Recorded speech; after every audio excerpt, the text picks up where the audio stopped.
They're now using private medical records and more to create a database of every person in America with autism. And by the way, these large-scale data collection efforts will of course include people with autism not in America and people in America without autism. Before I go on, just a quick reminder that all this data is going into the hands of a man who illegally experimented on people's children in his basement.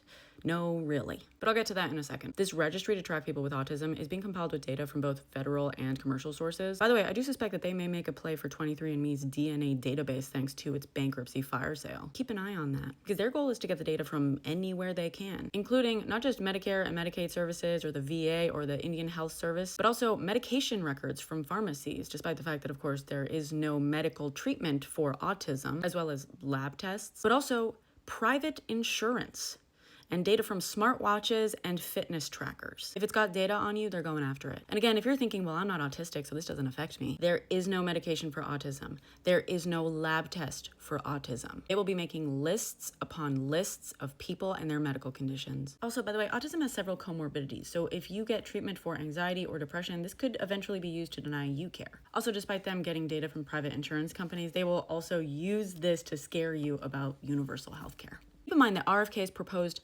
plan of figuring out what exactly causes autism by September has been pointed out as being completely unfeasible by actual experts, because that's not how science works. By the way, I'm calling it now. This will lead to a decrease in people seeking and professionals documenting formal diagnoses, which they will claim is a success, and use that to validate whatever harmful practices they're going to try to push. How do I know that?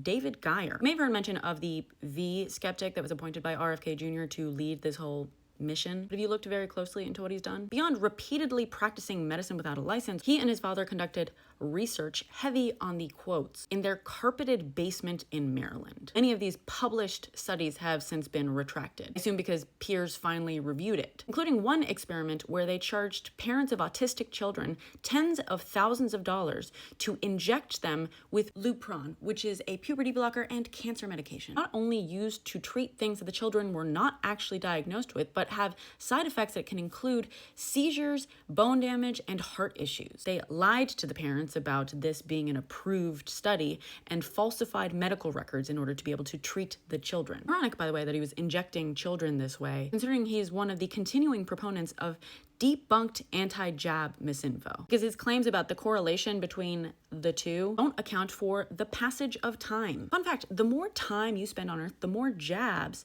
you will accrue, because that's the direction time moves in, especially in the first few years, because that is when immunization is most important. Another fun fact, the more time you spend on Earth, the more time you will have to show symptoms, especially when we're talking about behavioral symptoms, because for the most part, babies all kind of act the same. You know what you also tend to do more of as you get older?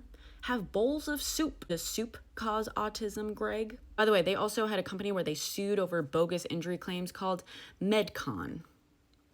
Accurate. Lastly, if Mr. Basement Experiment's supervillain controlling this registry weren't bad enough, keep in mind that they want to give all this data to between 10 and 20 outside research firms. But all of our top research institutes are being gutted. So where's the data going? The poem's wrong, by the way. First, they came for the people with disabilities.